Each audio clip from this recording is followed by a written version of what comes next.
Record. Cool. Perfect. All right. So we're going to be breaking down PayPal today.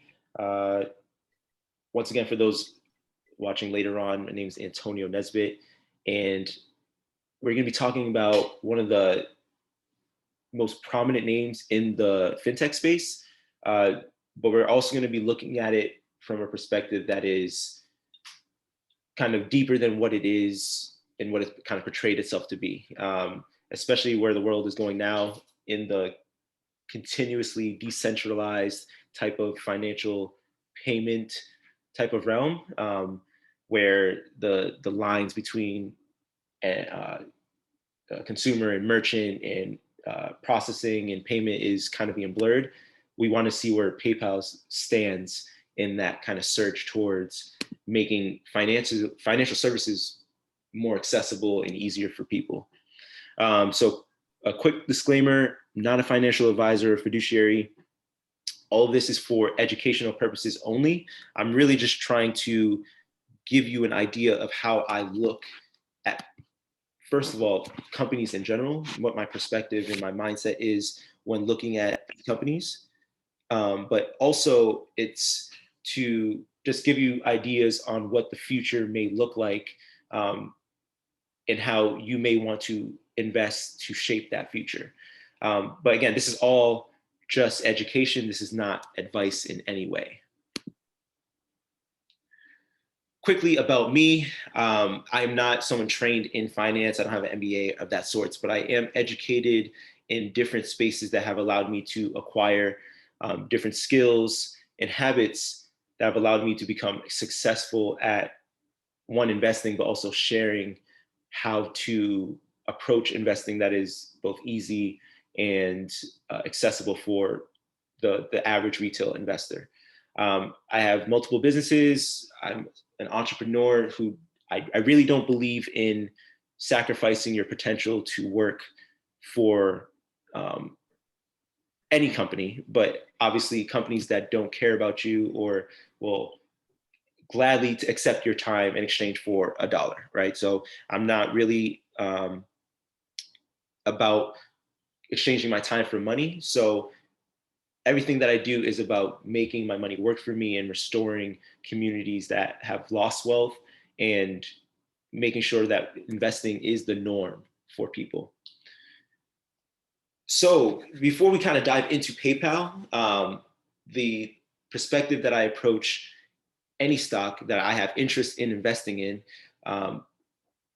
is this stock going to help me build generational wealth? Is this stock going to help me become more of a free man and less of a slave, right? Slave meaning, a slave to the capitalistic society of consuming more than you own or consuming more than you invest in. We're trying to make a world a better place. We're not trying to keep taking from it. So this is from one of my favorite books on personal finance, the idea of breaking free of the chains of society and creating wealth that lasts forever.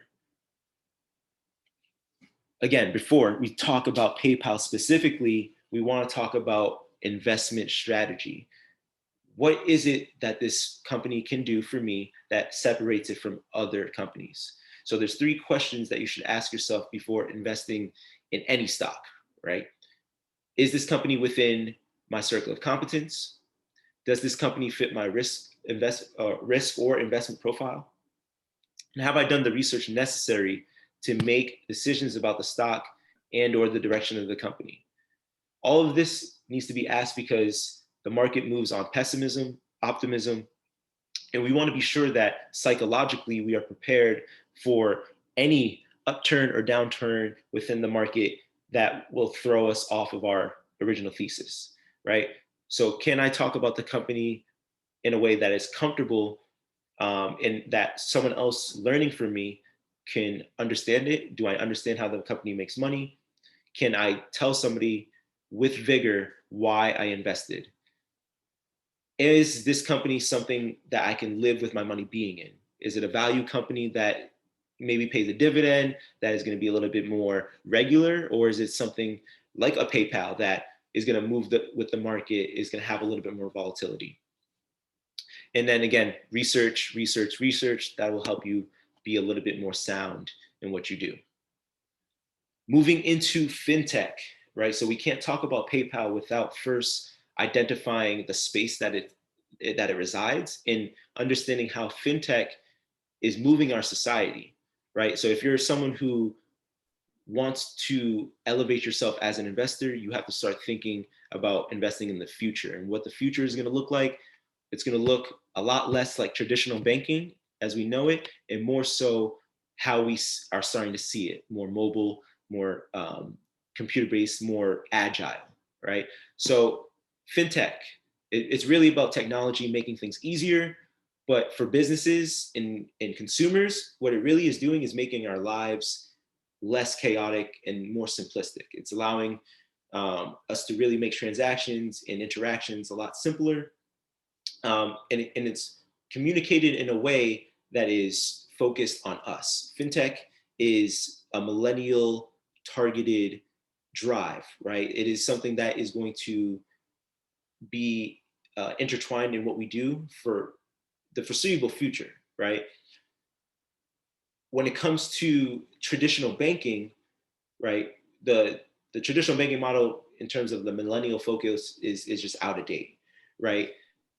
But moving towards a space where moving everything online and less customer facing is less of a threat, more to in terms of the like the business model than it is to like the safety of it, right? So traditional banking, we know it's being disrupted because fintech is taking their market share financially, but the financial space is already over-regulated or regulated to a point. Fintech is going to have to face that regulation at some point, right? Especially when it comes to companies like PayPal, Square, Coinbase, Fiserv, uh, uh, these MicroStrategy, these types of companies making investments, direct investments into cryptocurrencies. That is already an unregulated space. So there's a lot of things that are happening in fintech that we have to kind of be aware of before we talk about PayPal. So who is PayPal, right? This company has a kind of a quirky history, and that's, I believe, directly because they have an intertwinement, an entanglement with Elon Musk. I feel like anything that Elon touches has to be crazy, right? So PayPal started in February 2002 after breaking off, after acquiring a company, after acquiring the company X.com, right? So X.com was a company that Elon Musk founded, and the company's founders saw X.com as a as a kind of a catalyst to what they were trying to do, right? So they merged with X.com, went public, $13 per share. In all of that, eBay acquires PayPal. We'll get into that a little bit later. But after they acquire PayPal, the marriage is together for quite a little while. But in 2015, they have to break off of eBay and they, in a sense, go public again. So they have two different IPOs. For the rest of today, we're going to be talking about their post 2015 IPO. So we're going to be looking at about 6 years of history in the financials, but it's important to kind of have this background to get a sense of where it's coming from. In terms of the sector and industry of PayPal, it's in the technology sector, IT services industry. Those things aren't too important in the context of what PayPal does. Again, these sectors and industries are more so about how we can compare companies that are kind of similar, right? So within its industry, it's in the IT services industry, but it does have competitors outside of its industry. So when we're talking PayPal, we'll get into kind of what the outlook is for it. We kind of have to look past what on the surface it says it is, right? Because there are going to be headwinds or tailwinds that are going to be coming outside of its industry that may make it fluctuate one way or the other. What does PayPal do? At its surface, it's a payment platform, But as we'll start to see, is they have a kind of a unique business model where they kind of get to play both ends of the ecosystem, which is pretty cool, and something that, again, competitors are going to be entering the space, but might have trouble entering their moat because of that kind of dual relationship they have. As you can see, they are pretty global. They're accepted at 75% of the largest internet retailers, which is pretty much any notable company that you know is probably accepting PayPal. Market cap, 314 billion. It's important to note that it's direct competitors, Visa, MasterCard, and Fiserv. PayPal ranks about third in that. So Visa, MasterCard has a larger market cap than PayPal, and then Fiserv is the smallest of the four. So in terms of size, you can kind of get a sense of, MasterCard, Visa is more payment processing, right? PayPal is both, right? So if you're already thinking about their competitors and what advantages they may have over them, think about, okay, where do they fall within that ecosystem? And then finally, the stock itself, because it is large cap, it generally should not move as much with the market, but because of the industry that it's in, it moves with the market at a higher rate, just at the base point that it is part of that industry. So that IT services, that information technology sector does have a lot of violent moves. So PayPal is subject to those movements because of how involved it is in kind of the macroeconomics of the world, right? PayPal is involved in everything, so it's only natural that when things happen, you see those large price fluctuations in either direction.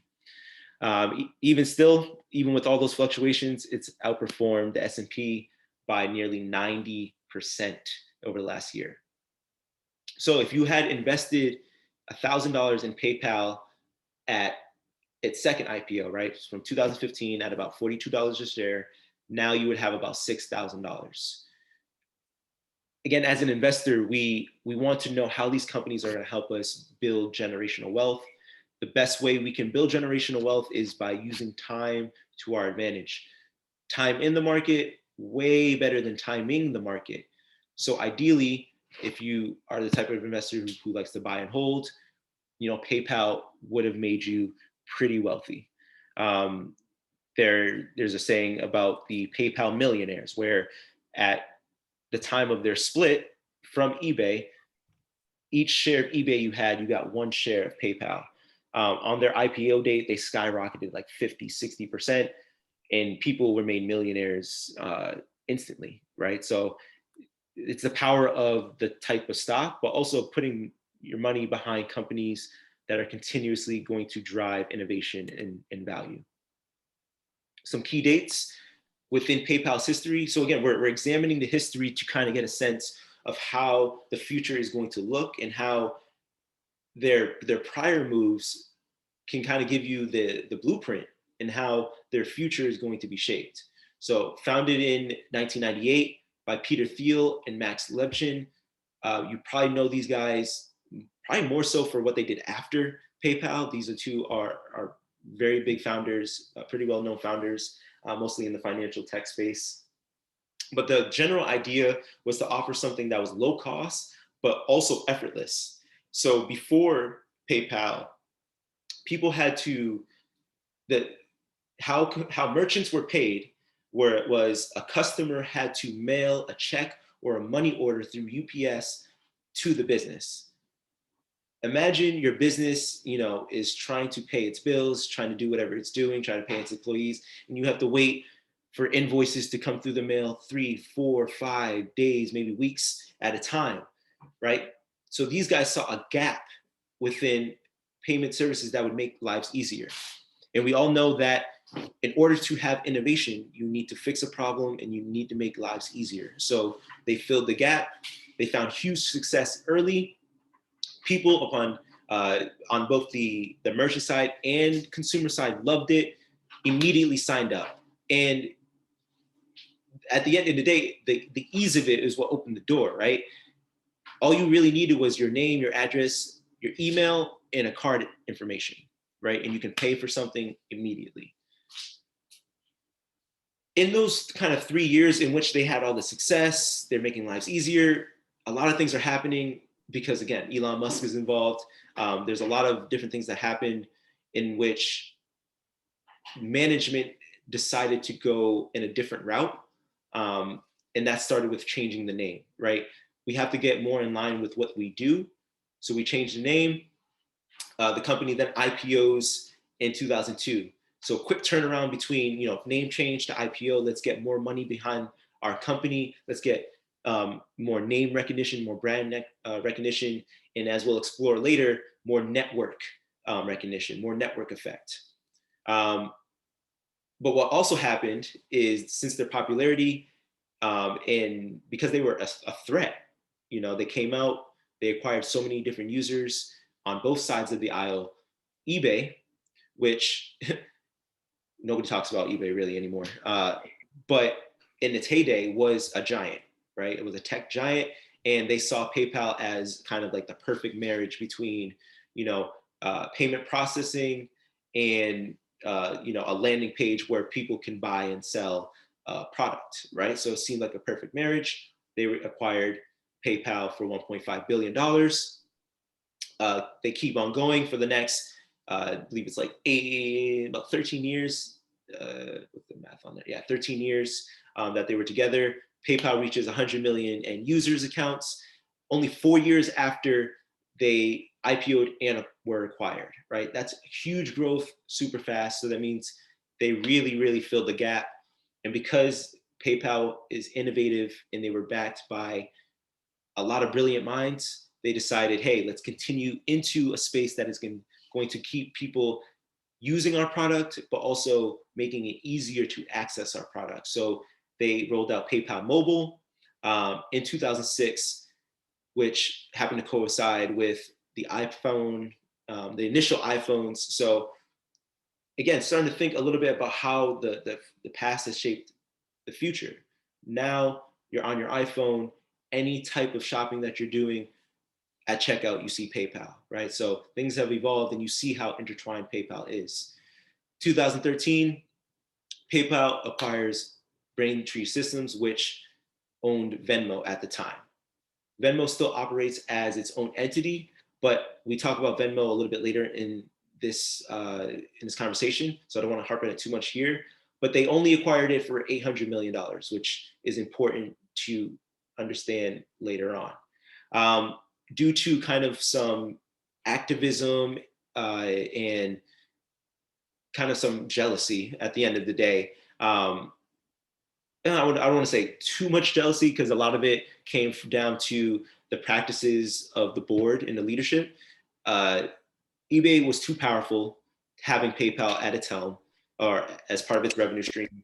But also, eBay's board of directors was engaged in some shady type of business. The most notable being that one of their board members, where one of their presidents was on the board of, I believe it was Intuit, which at the time is a direct competitor of PayPal, another payment processing type of system.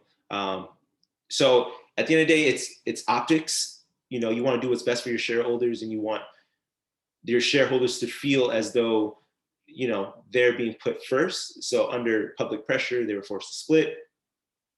And as you can probably see with how society has gone, one company has gone one way, the other company has gone the other, due to what they originally feared, right? eBay feared companies like Amazon, companies like an Etsy, companies like even like a Craigslist, coming in and taking their market share from just a pure marketplace perspective, right? Places where people can go and buy and sell cheap items.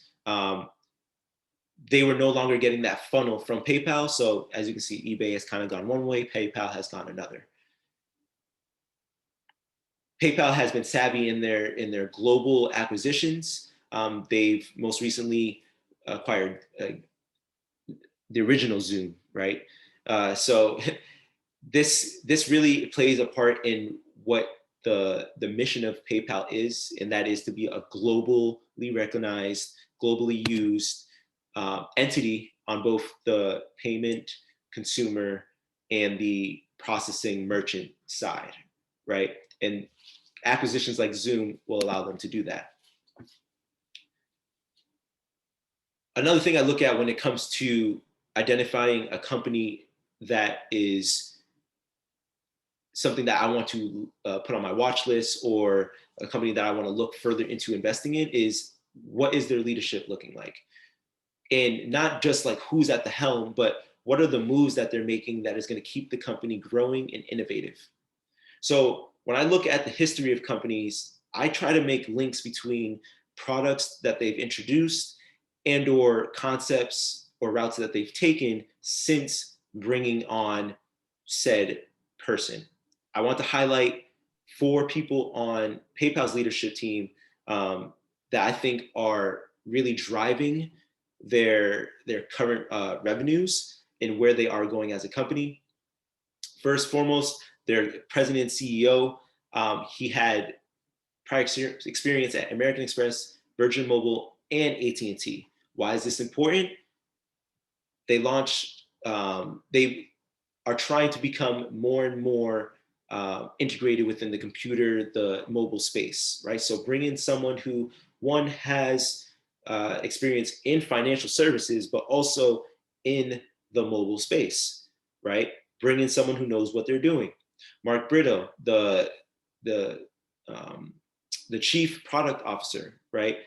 His first company that he created, so another brilliant mind, another innovative mind, he created a company that was acquired by Amazon. This company went on to be the backbone for what is now Amazon's global payments platform, right? So we talk about a company being innovative. It starts with, how are they acquiring talent? Are they bringing in people who are their friends, who are, just people who, have the big name, or are they bringing in people who know what they're doing and are aligning themselves with the mission of the company? The last two here, 2 women. PayPal does a great job of diversifying their leadership team. And I think these 2 women are really driving what they're doing, right? So Peggy Alford, solely because of the connections she has, right? So she's an executive vice president as well, but her most important role is that she serves on the board of Facebook and Macerich. We all know Facebook, right? We might not think Facebook is a competitor of PayPal, but it is. Facebook has its own payment processing. It has its own payment kind of currency, Libra. So Facebook having that kind of in to what Facebook is doing is vital to keeping PayPal a step ahead in that space. Many people might not know Macerich, but what's interesting about Macerich is that the company is a REIT, a real estate investment trust, that it's almost creepy, right? How these boards are kind of made up, but Macerich invests in primarily shopping centers and those outlets you see in like Florida, or like those open outdoor outlets. Macerich is the leading acquirer and landlord of those outlets, right? So think about it. They're already intertwined into those stores, into those retailers. We know that 75% of those retailers, at least within that outlet, use PayPal. Why not bring in someone who owns the land, the real estate in which these companies are paying, so we can understand from a business perspective what it is like for a retailer to pay bills, in which now we can look on our side and be like, this is a reasonable amount to charge them in fees, right? So it's little things in terms of what we want to both make our customers and our businesses happy, but how are we going to make money? Having people on the board of other companies that you have indirect or direct relationships with is really going to drive those small profit margins that mean so much to stocks, to share prices, right? Louise Pentland, she's the chief legal officer. I highlight her because we're going to talk a little bit about ESG, but she is responsible for their people function. So this drives all of their initiatives on leadership, culture, diversity, training, ESG. She's the person responsible for leading those initiatives. So this tells you that one, PayPal isn't afraid to pour money and resources into making sure that they're addressing these, these socially neglected problems, but they're not afraid to put someone who would be an empathetic individual to whatever they're driving at the helm of that type of initiative, right? They're not just putting someone who has a degree in diversity at the helm. They're putting someone who lives it, breathes it, and they're giving her full control of that kind of realm. Talking a little bit about leadership and how that coincides with ESG. I consider myself an impact investor, so I really look at how my dollars are working for me, but also, are they causing harm? Like, am I putting my money into companies that are not being responsible to the environment, not being responsible to themselves, their employees, their customers? Is their leadership out of whack? Is their leadership just pocketing their stock compensation and calling it a day? Like, what is the company actually doing other than making money? Because as individual investors, as retail investors, yes, we want to make money, but our purpose is not to make money. Our purpose is to enhance the lives of others and add value, right? So that's the only reason we're investing in these companies, is to add value. And this is how we can ensure that they're adding value and keep them accountable. So environmentally, PayPal is obviously, I don't want to say obviously because we don't always know what they're doing on the back end, but in terms of just strictly what we look at the environment for, like carbon emissions, are they ruining the ozone layer? Those types of physical, measurable types of things. PayPal is obviously doing well in that because they are an online type of platform. They don't have transportation costs. They're not really doing anything that is causing harm to the environment on the surface, right? So they get identified as a leader in the space. Social, PayPal does a great job of trying to take care of their employees. Their benefits are great, lots of vacation time. They really do I'd say they do a lot more than other companies to make sure that their employees are taken care of, but also feel as though that they have, that they have a voice and a kind of a purpose at the company. They're not just a cog in the machine. There's a mission behind each and every employee, and they're rewarded for their work. But coincided with that, they're not over the top great at it, because PayPal does a lot of acquiring of other companies. And if anybody has worked for a company that's been acquired, if you've been lucky enough to stay on board and not been let go, trying to kind of mesh with the other company and the synergies and the employees, all of that kind of takes time to kind of work out. And PayPal has been acquiring a lot of different companies to mesh.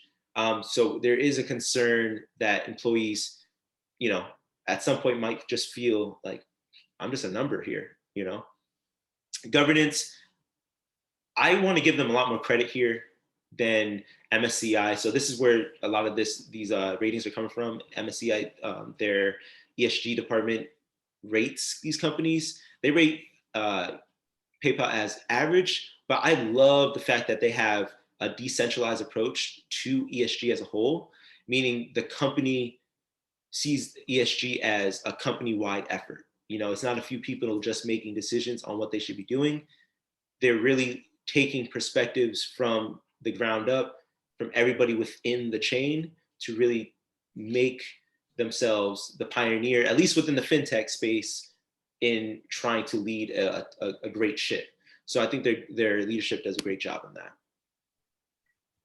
So here's just an illustration of how PayPal ranks in terms of ESG compared to other companies in their industry. So again, this is just to illustrate, if you're trying to become more of an impact investor, who I should kind of be putting my money towards. As you can see, PayPal and Visa, I mean, they're kind of measured the same, MasterCard. So if you're looking from just a pure ESG standpoint, the differences are negligible. But if you really want to kind of see that edge between who is going to win within the financial services ecosystem, is a PayPal more important, or not important, a stronger, does it have a stronger outlook than a Fiserv? Purely based on ESG, because again, millennials are looking at ESG. We are making decisions on who to invest on based off of their leadership. We are quick to cancel people, right? We are making decisions based off of what companies are doing for not just themselves in their cash flow, but for others, in the consumer, the world, everything. So let's take a little quick financial snapshot at PayPal. So at my core, I'm a fundamentalist. I look at companies that are going to provide me value over time. I need companies that are going to be growing. I don't really love to see companies that are receding, right? Because the way money is being printed now, depending on the sector, obviously, you want to have an approach where you're investing in companies that are purely innovative and going to keep growing, because time is your best friend, but it's also your worst enemy. And the more you can have your money work for you in companies that are going to grow exponentially, the better. So PayPal, revenue. Are they making money? Yes, they are making a lot of money, $21.4 billion in 2020. An important thing to note here is that their revenue is pretty lopsided. 90% of the revenues from charging fees, and then about another 10%, and this is purely from last year, another 10 to 11% is from subscription fees, interest and fees on like different loans and credit that they've lent out because they've moved into that space. So they're driving a lot of their revenue from just transactions. So that tells you that is a cash cow for them that is not going away easily, right? One thing on that though, we're going to talk about Venmo next, but Venmo is something that can be a catalyst for them becoming a little bit more balanced, right? So that 90% revenue, we never really want to see a company making most of its money from one thing. But as we move forward, we want to keep seeing PayPal kind of diversify, and they're making strides to do that. Their net income has been growing, which means that they have more operating income to kind of pull through. I love net income because it tells me if leadership is being fiscally responsible. Are they driving growth, driving revenue without spending more and more money? Can they do more with less? That's what net income is really telling me. From a consumer standpoint, you really want to just look at it like, is my income more than my expenses? And then from that, my cash flow. As an individual, you want positive cash flow. We want the same thing for our companies. Earnings. The market is hell right now. It's really hard to guess the market. That's why, again, time in the market better than timing the market. But normally you want to look at EPS as a measure of profitability. We love companies that are profitable, but we love companies even more when they're more profitable than other companies in their sector, right? So earnings for PayPal has been growing, right? Traditionally in the last few quarters. But in terms of their earnings and their profitability and how much we're paying for that profitability, they are below average for their industry, right? So again, looking at earnings from different lenses will give you a different snapshot, but looking at profitability first from, okay, how profitable you are, and then looking at how much I need to pay to access your profit are two questions we want to really look at a company, right? So PayPal is pretty profitable, right? But as an investor, it looks like we're paying less for their profit than we would be for another company in their sector, right? So that's telling me a couple things. Either the company is undervalued, right? And investors are kind of like, kind of missing the boat here. Like, do I know something about the company that investors don't know, that they're willing to pay for other companies and leave PayPal undervalued? Or are investors looking at PayPal as, their best days are behind them? There's other companies in the sector that may be better off, we may be better off putting our money into, right? So that's why I look at the PE ratio. It's like, how much am I really paying for this profit, and how does that measure up with other companies in the sector? Debt to equity. We don't want businesses who are over leveraging themselves. We want a nice ratio of debt to equity of like 2 to 1, 2 to nothing, right? We ideally want companies with no debt, right? But we don't want companies borrowing 2 times more than what they own. And it looks like PayPal is kind of, in that range of, a little high, but not too high. It's still under our optimal ratio. And that ratio can be different for everybody based on how you want to run your numbers. But it looks like, PayPal has about $1 billion in cash flow based off their most recent quarter. So they're profitable, not extremely profitable, but they're profitable. And because, again, PayPal is a growth company, they're focused on acquiring more assets and reinvesting in the future. They don't pay a dividend. And that's okay, because we'll take the price movements over, those consistent kind of payments on a quarterly basis. So we can't talk financials of PayPal without identifying Venmo and really shining a lens on it, because where financial services are going now, it's going to be a race to who can control and who can take market share within the peer-to-peer payment sector and space, right? And how are companies going to allow for transactions of money to become more and more seamless, and who's going to really take the cake in that? And Venmo is how PayPal is going to kind of approach this situation. So Venmo, we know it was acquired for $800 million. The business is expected to generate almost $900 million in revenue in 2021, right? So just right off the bat, it sounds like PayPal stole Venmo. Like they got the return on their investment within a year, right?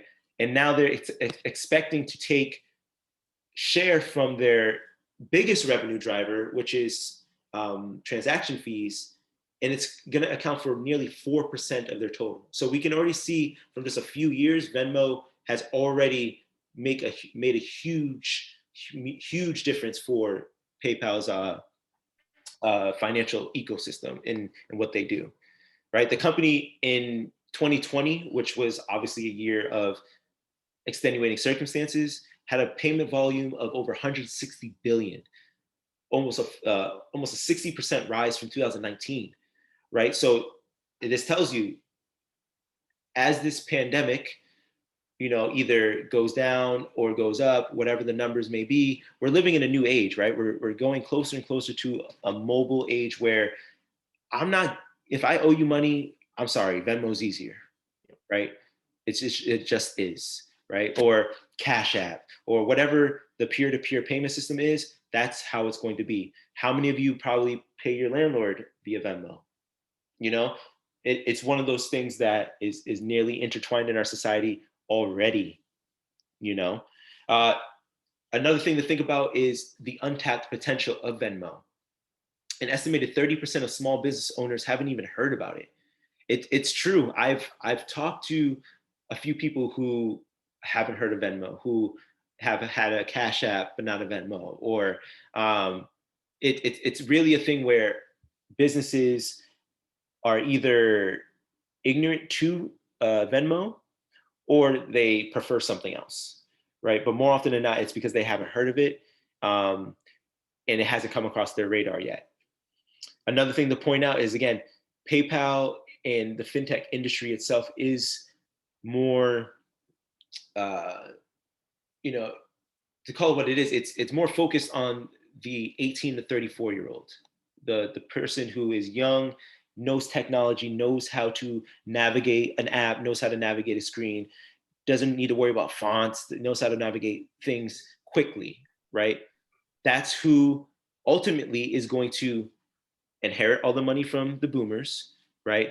That's ultimately who's going to be, in terms of earning potential, that's who's going to be earning more money as time goes on, right?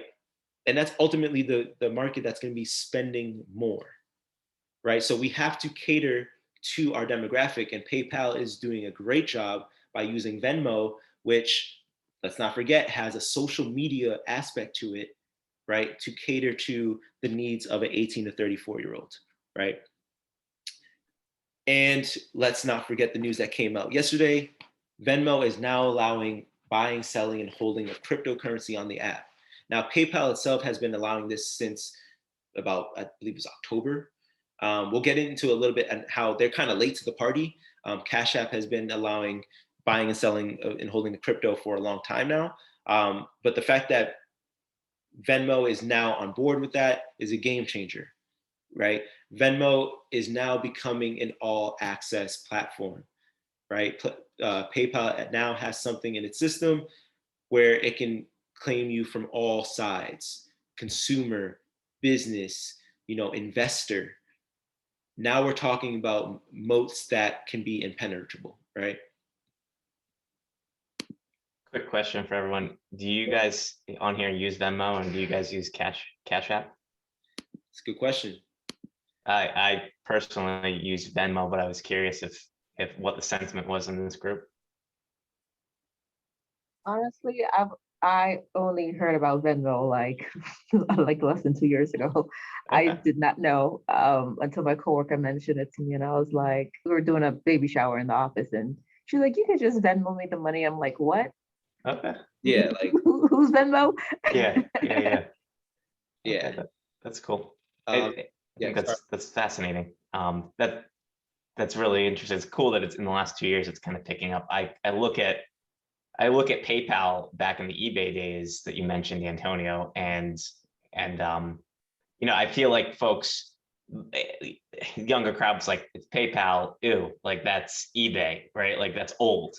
And now I feel like the sentiment in the social, world is, all right, hey, PayPal, it's everywhere, like you said, right? And then all of a sudden they've got this Venmo app, and everybody knows Venmo. And when they make that connection that Venmo is owned by PayPal, all of a sudden they're like, oh yeah, PayPal's cool. And I see it on checkout, so I'm going to use it. And I feel like the sentiment towards the company overall it's been ingenious since they left eBay. Right. So, okay, cool. Thank you.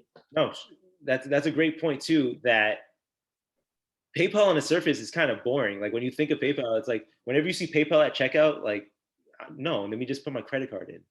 Like it's still, PayPal by itself doesn't really, get people excited. But once you start the conversation of what they actually do and what they own, that's when it's like, whoa, that's more my speed. Yeah, and I think they're banking on the fact that, like, folks know that, right? Like, PayPal is kind of bland, to your point, right? I mean, other than allowing you to check out quickly, what does it really offer you? Like, every website offers some sort of checkout experience, right? Right. So if you're not using that, what do you do? And I think that they were just smart in getting Venmo, because that, like you said, is more of an all access platform catered to that 18 to 34-year-old demographic. I would argue that's probably changing. That'll expand, especially as Right. generations come up. But I definitely think it's fascinating. So very cool. Thank you. No problem. And then I just want to circle back. I saw in the chat, it's just the company stacked on top of each other. The bottom part here is what we want to look at in terms of measurement. So looks like PayPal and Visa are tied. I have a question about Venmo. Do you think that, like I know a lot of like landlords and like maybe like sole proprietors or people who run their own business, they're just themselves accept Venmo, but do you see like restaurants or like, I don't know, like larger like coffee shops or like those places accepting something like Venmo in the future? So yes, only because in terms of like the payment, it the small business side, um, it really only is helpful for merchants that are not like in that face-to-face kind of space, right? Because it was originally meant and created for, a merchant in, Idaho to receive payment from someone in Florida right away. So in terms of the face-to-face payment interaction, I think small businesses have already kind of shifted towards more of like the well-known payment services already, like the Visa, the MasterCard, um, the Squares, all those ones that have already kind of tackled the payment processing service as like their primary focus. I think because Venmo is a subsidiary and it was originally created as a mobile type of payment processing, and that's the reason why PayPal kind of not kind of did acquire it, is because it was a competitor at the point, right? Another thing with Venmo, I do want to say, yes, businesses will start to use it because of the crypto portion of it. If you hold your Bitcoin in your Venmo and the restaurant or business, accepts Bitcoin, right? You can now use your Venmo to pay at that business. So I think that is another brilliant, brilliant step from PayPal to now, because we talk about Bitcoin as a cryptocurrency. It technically isn't a currency yet, right? It's identified as a capital asset. It's property, not currency. So when you talk about payment in Bitcoin, um, allowing allowing people already in your ecosystem to exchange that without having to really deal with the taxes that go along with that, is ingenious, because it not only hops on board the hype train, but it involves them in a space where the world is already growing. Fintech is supposed to be, developing cryptocurrency and developing ways to get people to be able to access more goods, right? So if someone has $10 in crypto, but they don't have $10 in cash, they should still be able to buy $10 worth of goods. So I think PayPal, with their move to Bitcoin and cryptocurrency through Venmo, allows more of that business to business relationship that they love. One thing I want to throw in there, I was actually getting a haircut maybe almost a month ago. And my barber actually had a little sign for taking Venmo. And I was like, oh, I asked him, I was like, so what's the deal with this? And he was like, well, it's convenience. He's like, honestly, we all have our phones, and I rent my space here, my chair at this barbershop. And so he's like, I obviously have to report my earnings and stuff like that. It's part of renting this. But at the end of the day, it's like, it's just between you and me. So if you want to send it to me that way, that works. If you don't have your, wallet on you or something. Right. And I thought that was really cool. So. And that lends to I guess the small business side, where it's, if you have your own kind of trade, Yeah. like me, I'm in the training business where, it's a lot of cash, whatever. So if you're in that type of space, obviously it'll be a lot easier to accept payments.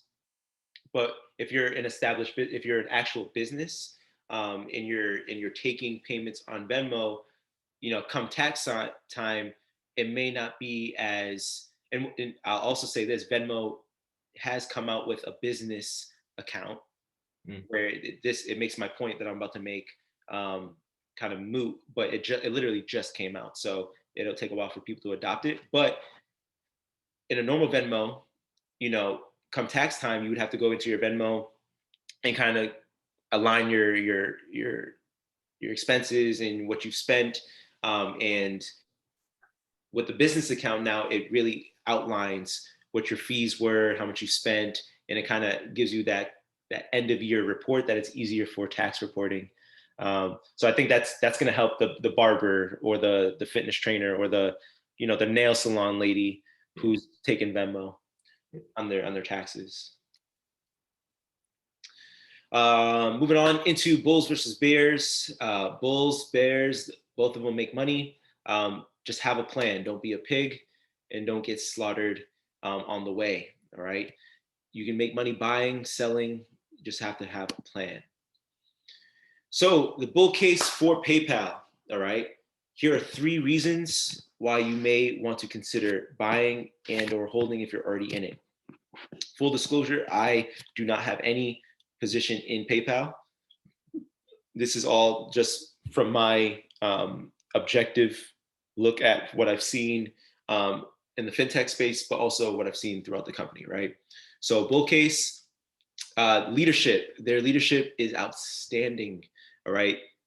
If their leadership can continuously drive growth and create more and more value for the shareholders, it's going to be impossible for the company to fail. They've made savvy investments in terms of acquiring competitors on a timely note, but also investing in, high risk, high reward things like Bitcoin, right? The biggest thing for them though is that their company needs to be something that is adding value to the world and the people that believe in it. And like I said, we're moving to a space where ESG is super important and will make or break a company. And the companies that are really truly trying to make strides in that area are going to be the ones that succeed. Fundamentally, looking at the balance sheet of PayPal, it's very sound. They have a little bit higher debt than I would like, but in terms of growth, their revenue is growing every year. There's still a lot of runway for payment processing and transactions. It's 90% of their revenue, but there's a reason for that because it's only going to keep scaling, right? We're only going to keep buying more and processing more on the internet. We're not going to revert from that anytime soon. And because the fintech space is so large, it can do PayPal, because of the way it's set up on being both sides of the ecosystem, it can do what it does now and then some continuously. In terms of moats, I love when a company has a moat that protects its products or its profits from other companies and other competitors.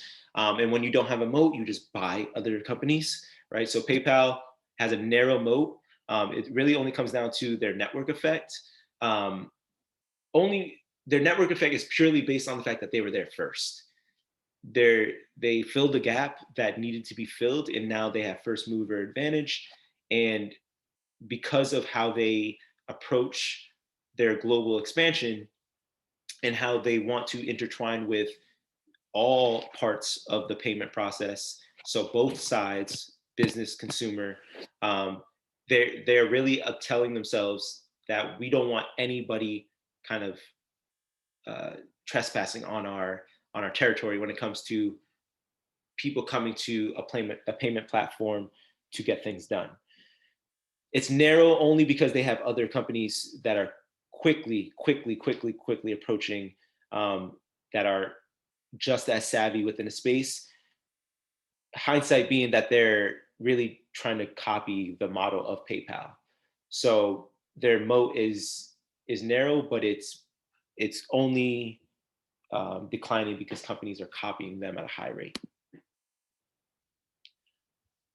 Bear case, so not the opposite case or the negative view. This is just a different perspective that gives you a more complete picture of what you should be thinking about when it comes to PayPal. I see headwinds for their international growth. So their biggest mission right now is to become a global leader in the financial services space and ecosystem, right? Because they are a company that is supremely affected by macroeconomics.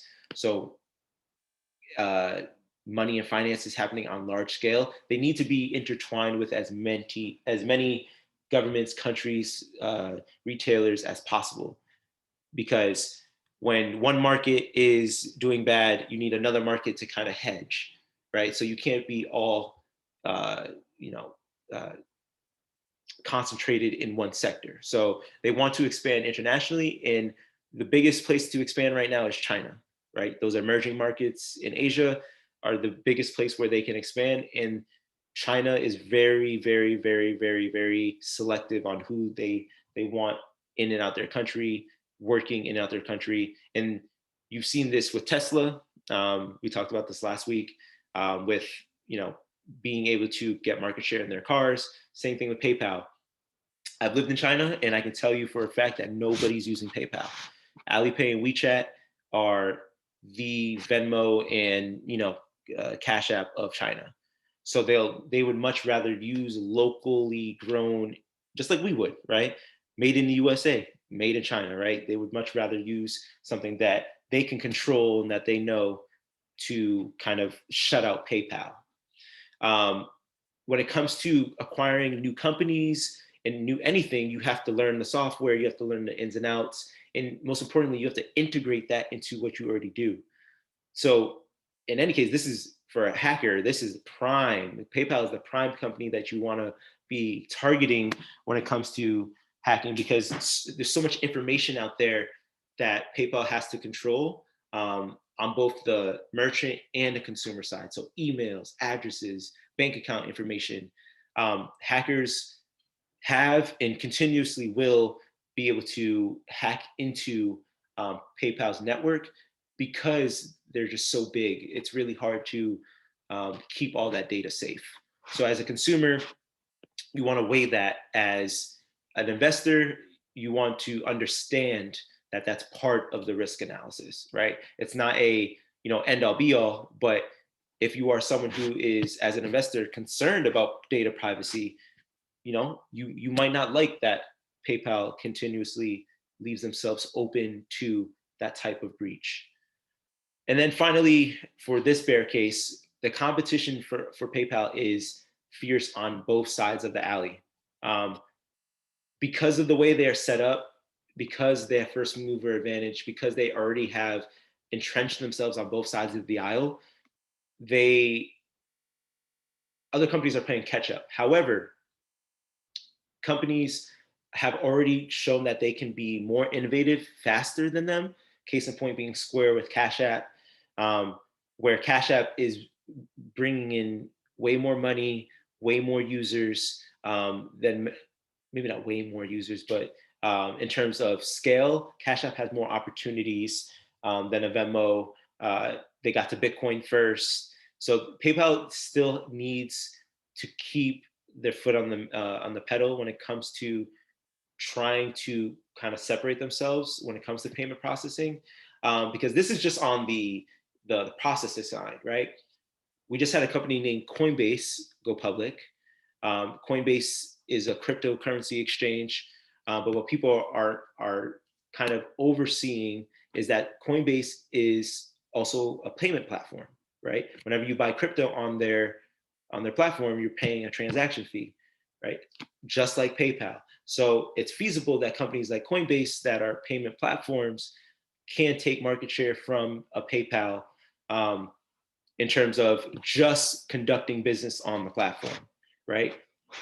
PayPal also just now started becoming a custodian of crypto. Coinbase at its core is a custodian of crypto, right? So they're already playing catch up in a lot of different spaces. And then obviously on just the payment side, the consumer side, you got Google Pay, you got Apple Pay, you got Alipay, WeChat, you have all these different things coming for their throne. So a lot of different competition that is going to keep them from kind of, you know, walking down the aisle, strutting their stuff. Quickly on their stock price is around 260 right now. The reason I love the stock market is because it is the lowest point of entry usually for people to get into the stock market and investing. But we might not all have, you know, $260 just lying around to buy one PayPal stock. So what you can do is find an ETF, an exchange traded fund, that will allow you to gain a piece of PayPal, along with other companies that move either similarly to it in the industry or are kind of similar in the index or the theme of the index. So here's 3 different funds that you can find PayPal part of: ARKF, XLK, and FinX. The percentages are important to kind of just think about how your dollar is working for you. So if you were to put $1 into ARKF, hypothetically, 4.4% of your dollar is going towards PayPal, right? So on a basic level, that's how you can look at ETFs: is how much of my money is being allocated to this individual stock, right? So ARKF focused on innovative fintech companies, part of the the well talked about ARK Fund, Kathy Wood. XLK is a tech oriented, tech managed tech following index that is run by State Street Funds, which is a very well known investment mutual fund. 3.52% of your dollar will go into PayPal there. And then FinX is a global fintech ETF. 5.83% of your dollar will go to PayPal in there. Lastly, I'd like to finish off with recommendations.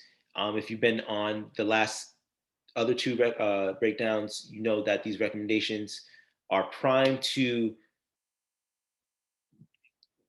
identifying where you are in your investment journey, right? If you're a beginner, it's very important that you establish a foundation and some rules that'll help you build discipline in the journey of investing, right? It's a journey, it's not an overnight thing. It's a skill that needs to be harnessed and learned and fostered, right? And the best way you can do this is educate yourself before taking action, right? Don't wait too long, but make sure you're educated so you're not making those expensive mistakes. Understand your risk to reward ratio.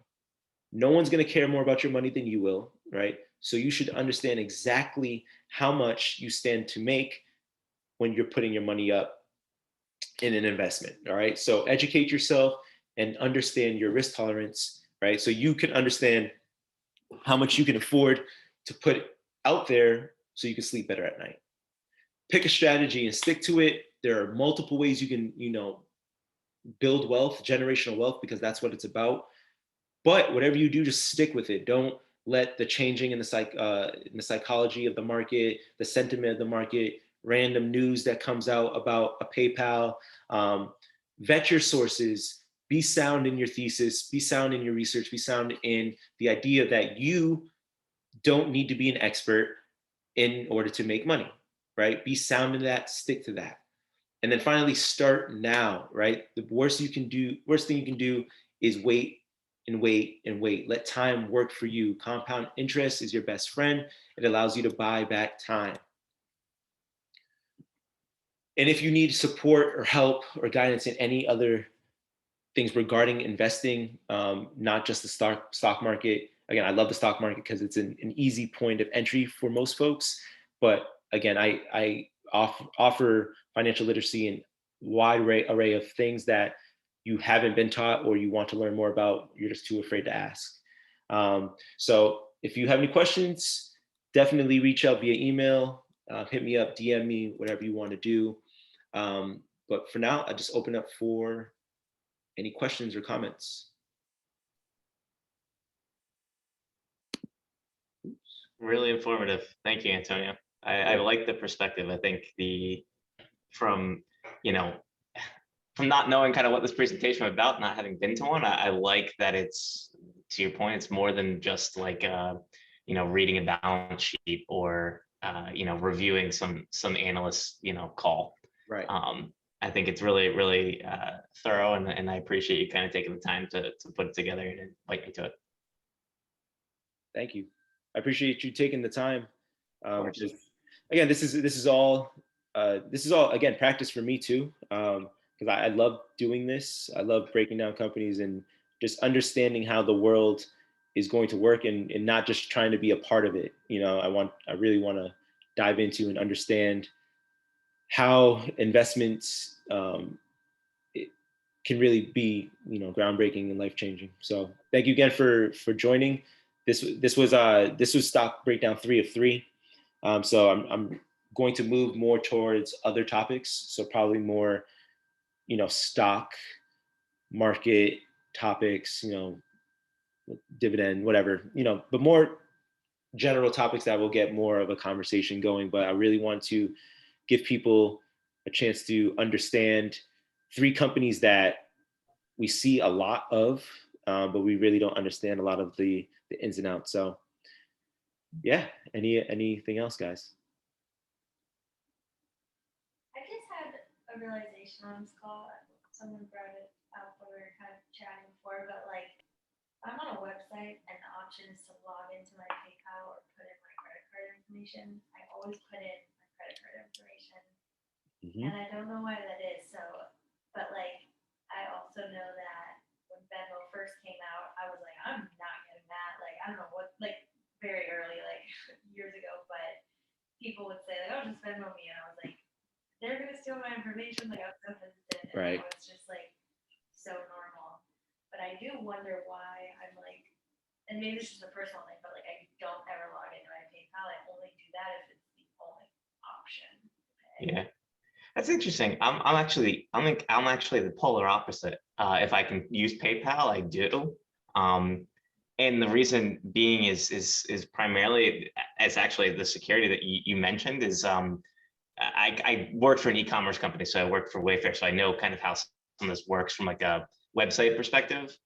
And when you go and you use PayPal, the only thing that the e-commerce company that's actually has, PayPal as one of their providers for processing that transaction, they have an ID that just links to you, right? So PayPal doesn't actually give them, when you put your information into PayPal, your credit card, that's only stored with PayPal. And then when you log in to these other websites, the only thing that those websites get is actually an ID that links back to your PayPal. So from the perspective, if you looked at it like a surface area, right, you've got hundreds of websites that you've bought from, right? And each of them either have your direct credit card, right, that's now in there because you put it in, or they have a PayPal ID.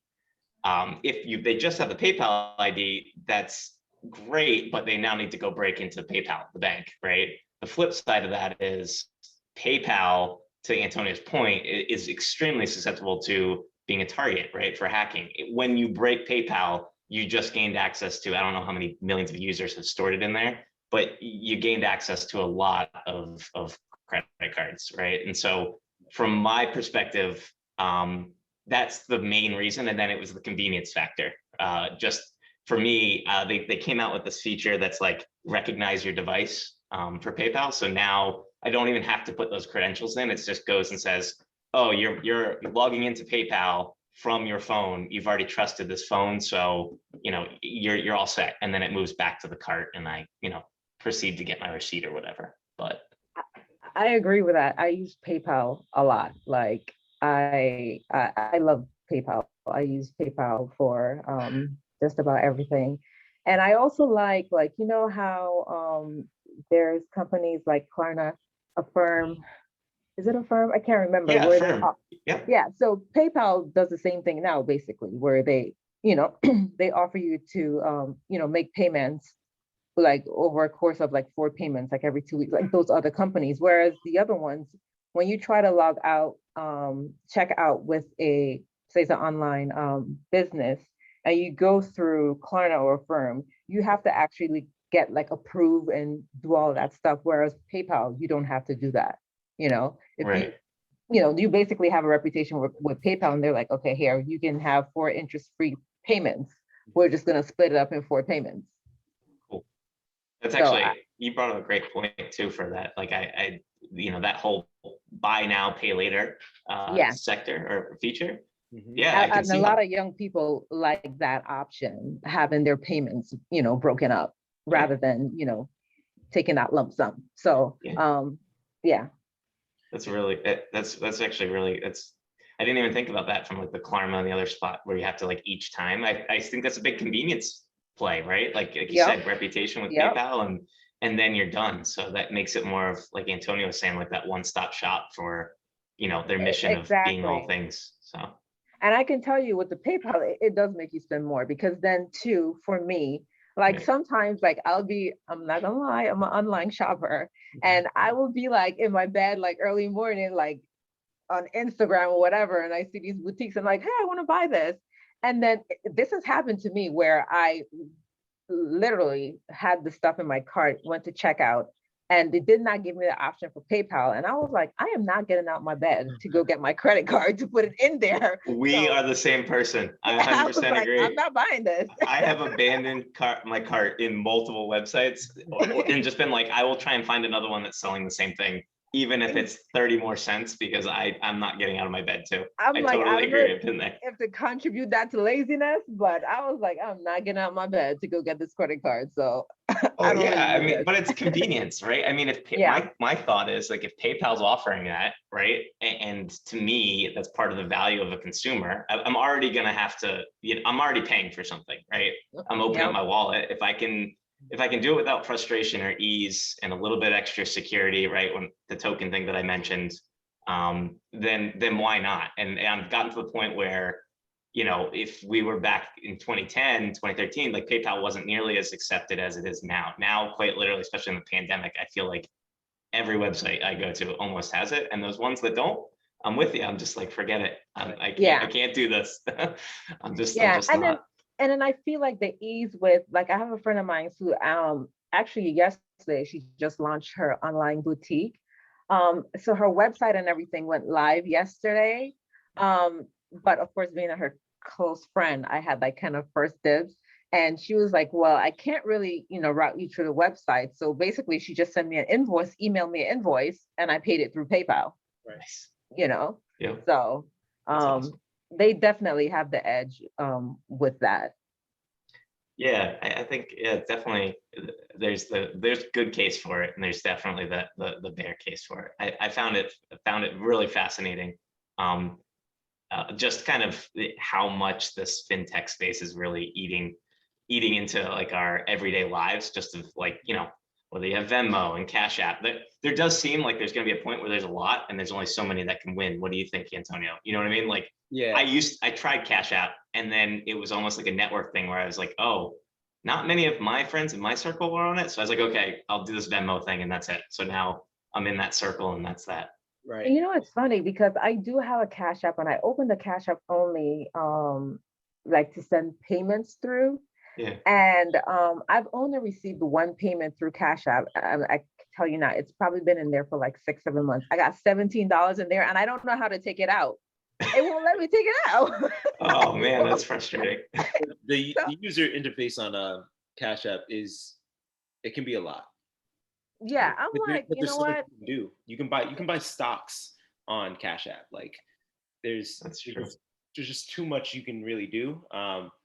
Which I mean kind of coincides in terms of like the space itself. It's really going to come down to who can offer the most in the most convenient fashion to the customer. Just thinking about to the convenience portion of it, like Apple Pay, just use your Face ID and you can pay for anything. Like swipe across and you've paid for a couple songs on the app store or whatever, or iTunes. So I think within this space, I think the biggest loser is going to end up being traditional banks, because at the end of the day, the only thing I need to ever go into my bank for, I feel like it's never a good thing. And I feel like I never go into my bank being like, hey, I want to withdraw $1,000 today. It's like I have this. But you see the banks. Sorry, Lexi, go ahead. I just wanted to know what he meant by like go in, so you like walk in. Yeah, like physically go. You only physically go into the bank if you are really trying to do something, right? Like if you're trying to buy a house, you're trying to get a mortgage, you're trying to do all these things that at the end of the day, companies like Lending Tree, even like a PayPal, where they're becoming their own, like Square, they're becoming their own banks and able to lend money out to consumers. They're able to have their own customer support, have their own platforms where people can hold money. I think that's really going to disrupt the traditional banking model because, why hold your money in Bank of America or Right. Wells Fargo, which ethically is a terrible company, when I can just hold it on a Venmo or I can hold it on a Cash App, and I can invest straight through the company. The only people who really care about traditional banks are the boomers, right? The people who like the idea of getting, that cash from like a trusted, reasonable source. But banks only can really offer, the fiat currency that is being degraded and inflated each and every day. So would you rather bank with a traditional bank that's only offering you shitty interest on, at the end of the day, a shitty dollar, or would you want to bank with a Square, a PayPal, a Coinbase, a company that is going to allow you to use your money in ways that isn't going to be regulated and taxed and subject to whatever. It's a question that a lot of consumers and investors have to ask themselves. But even the banks, I think, they're trying to keep up. Like, they have Zelle, for example. Right. Yep. You're right. Yep. Yeah, they do. Um, They have Zelle Pay. Yeah. But Yeah. but which bank has Zelle? All of them. I know Citizens does. I've banked with them for my. I think most banks have Zelle now, No, right? that's my point though. Like, Oh, it's something that the only bank that really is kind of separating themselves in terms of being able to acquire a new customer or steal a market share from a platform that is meant for a small business consumer, is a JP Morgan, because they were the first to kind of invest in like that crypto space, and I believe they started Zelle and them and Bank of America, yeah. kind of like the pioneers of it, and then it's kind of spread out. But if individual banks don't make efforts to appeal more to their customer base in what they're offering, companies like Square and PayPal will take their market share purely off the basis that it's convenient. Like, I can log onto my phone, I can see my stocks, my crypto, my cash, I can see what my friends are sending. I can do all of this stuff on one app. That's a game changer for the type of people it's meant for. You have a point, but I also don't see banks going anywhere because they have the government backing, Exactly. you know? Yeah. Yeah, So, they do have the FDIC, federally insured aspect, right? So it's, yeah, I don't know, does they, PayPal, do any of these guys offer that? Do any of them offer federally insured? You know what I mean? Like, because Yeah. literally every institution has Yeah, it. Square does. and they can afford to stay around because they get money from the government like dirt cheap. They don't pay anything, on it, and they pass all of the fee, everything to the consumers, to their customers. Right. But they, Yeah. they're getting money from the government at 0%. Right. Yeah, the bonds So, that they can end up buying. And honestly, I just look at banks as the largest real estate owners. That's really, I mean, when I think of the money that banks have, right? yeah, Look at all the property that they have. There's still banks everywhere. In fact, there's new banks going up, which is mind blowing in 2020, to Antonio's point about things becoming decentralized, electronic, yet you see buildings going up. And I think at the end of the day, that is one of the main ways that banks make money, is just property ownership, right? And to them, they leave that out there, and then you see banks get replaced and they become restaurants and all this stuff. But it's definitely fascinating. I don't think they're going anywhere. They're also the ones that underwrite a lot of these investments and companies that like get large, right? And that we all hear of. So but I yeah, do think I agree with Antonio about like the 15 years from now, I think it'll be quite interesting how finances are done, because it's changing right now. And then instead of looking backwards and just looking forward to who's coming up, right? And I've got a couple of kids, and I think they're only going to know of, they're going to have a checking account if they need to, at most, only if they ever needed to. Right. But I think at the end of the day, they'll probably just live in one of these apps, whichever one's the most comfortable, popular one at the time, because that's just the way that this seems to be going. But true. Yeah. I have one question for the group, if you don't mind. When you guys think about who you bank, like do finances with, not bank, just finances, we mentioned kind of Apple Pay and Google Pay, right? do you guys all feel like those have some sort of place in the market, but do you think that that's ever going to erode? I ask because, you know, like Apple's had this for a while and Google's had it for a while, but I don't look at them as companies that I would do business with for finances. Does that make sense? Like I look at them as, all right, you're my tech company. I'm going to buy my hardware from you for my phone or something, right? But that's just kind of my thought. I just was curious what you guys thought about that. I don't use either. So Okay, yeah, that's perfectly yeah, valid answer. which leads to your point. I don't see them as something that I would use for finances because and not only that too, like for me, I feel like I like things to be as simple as possible. With all these new emerging like technologies, I'm like, I'm just sticking with what I have and what works for me. You know? So, and I think there are a lot of people like me around.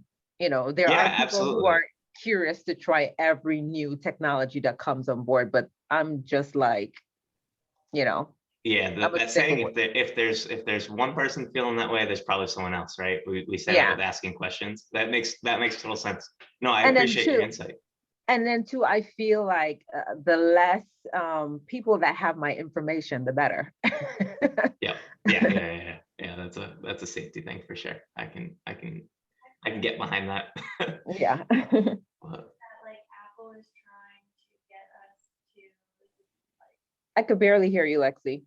sorry, I feel like they're trying to get us to like have use them in all parts of our life without realizing it. So like it's already my phone, it's already my computer. Like I don't want to pay for Apple. I don't want to like yeah, like using them. I don't know if that makes sense, but I'd rather like bank someone else and finance someone else and have the cool. computer and my phone and like everything else. But I don't know. Yeah, that's exactly what I was getting at. I was curious if like it's kind of, I don't know if anybody, I can't remember the name of the show. I don't even watch it myself, but there was like a show called, I can't remember. It's bothering me. Anyway, Black it, Mirror? say it again. Black Mirror? No. It was about a kid who was like a hacker, and there was like E Corp. I can't remember the name of it. Is Anyway, it Shia LaBeouf? Is that one? Is it that one? no, it's gonna bother me. Now I'm gonna have to come back to another one of these just to tell you guys what what it was because I cannot think of it. Anyway, Lexi, that makes total sense, and that's kind of what I was getting at. Was like, point being is, do you guys feel like some of these companies just try and get into our into our lives, no matter any way, which way, shape, or form? And do you look at them as that being okay, or do you look at them as like, no, you do one thing good, and that's what you should stick to doing? And it sounds like, from your perspective, it's like, hey, I recognize that you guys want me to do all this stuff, but I just need you for my phone and my computer, and that's it. Okay, that's cool. That's definitely insightful for me. I'm But always just curious.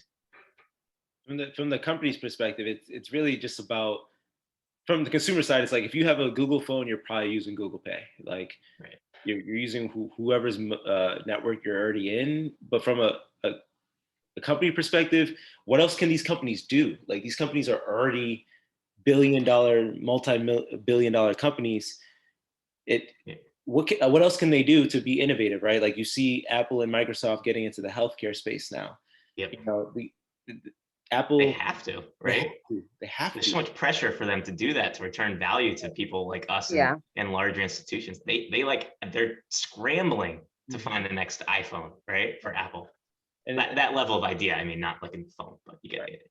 And as an investor, you have to really weigh how much am I willing to let this company go after this growth in exchange for what I know they have to do to get to that growth, right? Like, am I comfortable with an Apple acquiring every single thing in sight? You know, a Facebook doing that. Am I comfortable with a Tesla, you know, going through the trials and tribulations of their autopilot? Like, you know, certain things. Like, what are you willing to sacrifice in order to make your money grow? So again, that's where the ESG, I think, is very underrated for a lot of companies. It's not going to be your tech. It's not going to be, you know, how fast your phone is. It's not going to be how easily you make my payments go through. it's going to be how well are you impacting the world, and can I sleep at night knowing that you're doing the right thing? And I think more and more people are going to ask those questions, and Face ID won't matter. You know? This is true. But yeah, guys, like I can do this all day, but I know people got in their lives. And stuff. Yeah, this is great, Antonio. Thank you. Like I said, I'm gonna do more breakdowns in the future, but I'm gonna start shifting more towards, topics within the market. Is there, obviously you guys can tell me offline, but I'm writing things down now. Is there anything you guys want to learn more about, or have more questions on that I can present more value? Yeah, I have a thought. I've done a little bit of research on my own, but I kind of like this community and like, aspect of being able to questions and answers and get insight. So one of the things that I think would be interesting to discuss that's outside of a breakdown of a stock would be trading strategies, the basics, right? Buy and hold. Right. But then you mentioned it just briefly, and in the presentation, but as one thing that stuck out to me when I was in 7th grade was like my math teacher. I remember him being like, all right, everybody listen up, right? Like I'm going to show you or tell you how you're going to become wealthy, right? And I'm going to give you one secret to the world. And it was basically the concept of compound interest, right? Or compounding your gains, right? And I remember just like leaning in being like, oh, that was it. Like that concept was it. But I think it's so important, and one that could be discussed to show people that like, hey, you don't necessarily need a buy and hold for 15 years, right? Like if you make 10 or 15% on an investment and you want to rotate, right, and take some money aside for capital gains, so tax, right, because you're going to get that whether it's short or long, but then take that rest and roll it into something else, that over time, that same time period can return much higher value than say holding on to that one stock like PayPal that's growth that Right. Really gives you that 6x return that I think you used in your example of the $1,000 or 6,000. So I'd love to see strategy talk like that, because I think it's one of those things that when I've been looking out, there's blog articles, but what this really offers us is the ability to talk back and forth. Yes. And I think that is really helpful, like the perspective. Obviously I was asking a bunch of questions, but that's why I see value out of all this. Awesome. Is like talking to folks. Cool. I would definitely be bringing that. I actually have already some kind of like material on that in terms of like building wealth, and ideally not necessarily like the direct steps, but the idea behind it and what you should be kind of looking at in terms of planning on how to build it and protecting your wealth over time. So I'll definitely bring that to the table for discussion.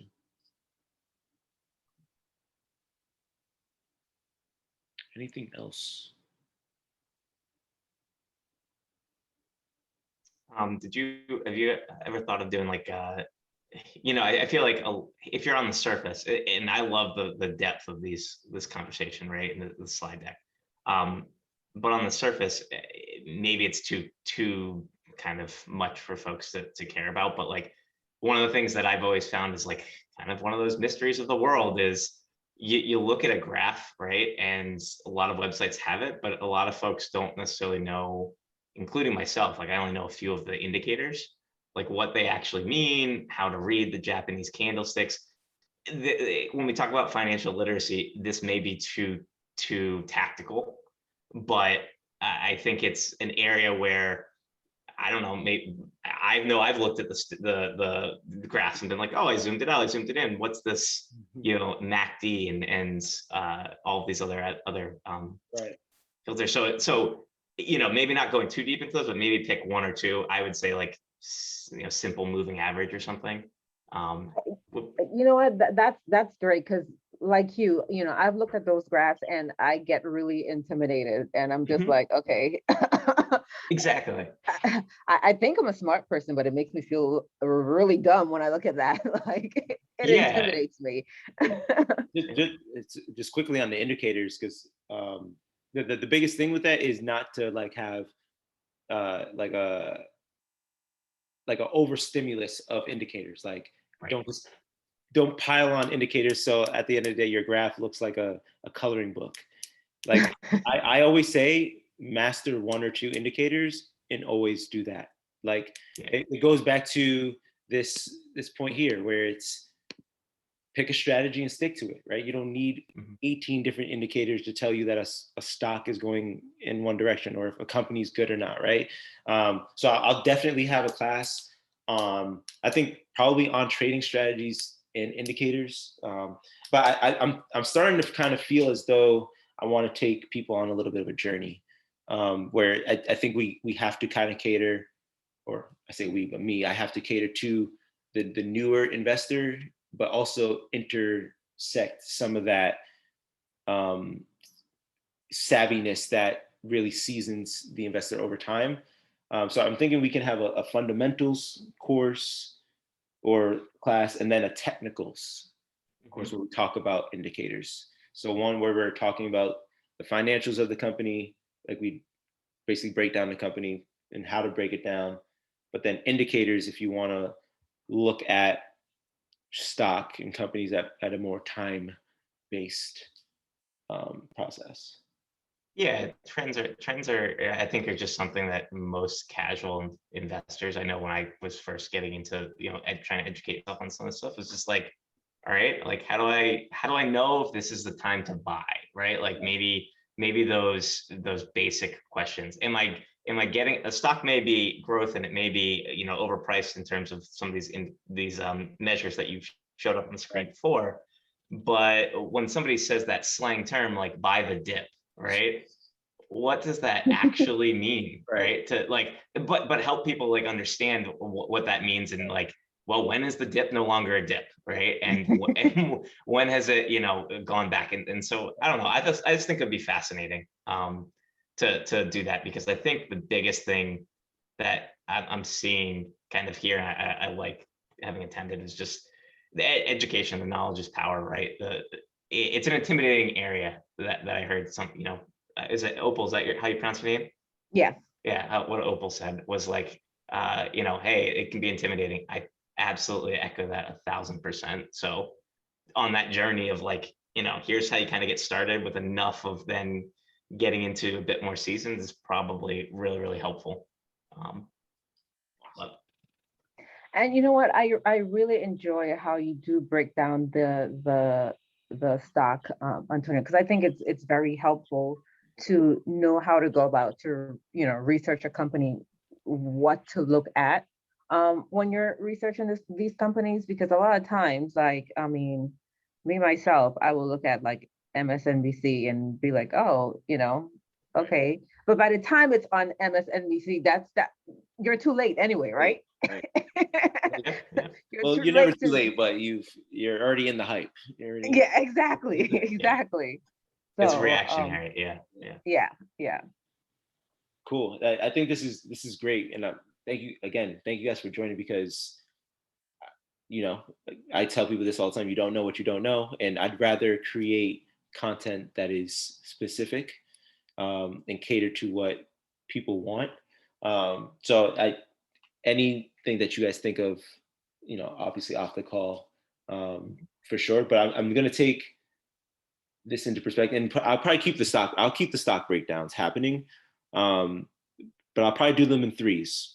I kind of like this idea of breaking down three, giving some other type of value and content, and then maybe we'll look at a different sector, or we'll look at dividend stocks, something, whatever. But I'll keep the stock breakdowns, because I do think it's helpful for people to get individual insight on companies. Correct. Yeah, I definitely agree. I liked your kind of you asking folks, right? Like you should source that. That's I think is key. Like, hey, we just did the first three, right? Like, what are the next three people want? And give them, the poll or whatever, right, with options. Love it. Y'all are on my marketing team now. Consider yourself hired. Look, I can appreciate it takes a lot of hard work and all the things that you do. And I found this really cool. And anywhere that I can kind of give my input, if it's welcomed, I'm happy to share. So Appreciate I you. think it's awesome, Antonio. Thank you guys. I'm gonna go cry now. Get out of here.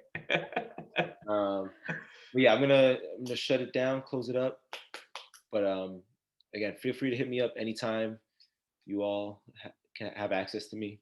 You know, again, I'm not a financial advisor, so I'm not gonna pretend like I know everything. But I'm all about the conversation because that's what it's about. So let's continue having it. All right. Thanks, Alrighty. everyone. Okay, Oops. bye. Bye-bye now. Have a good night.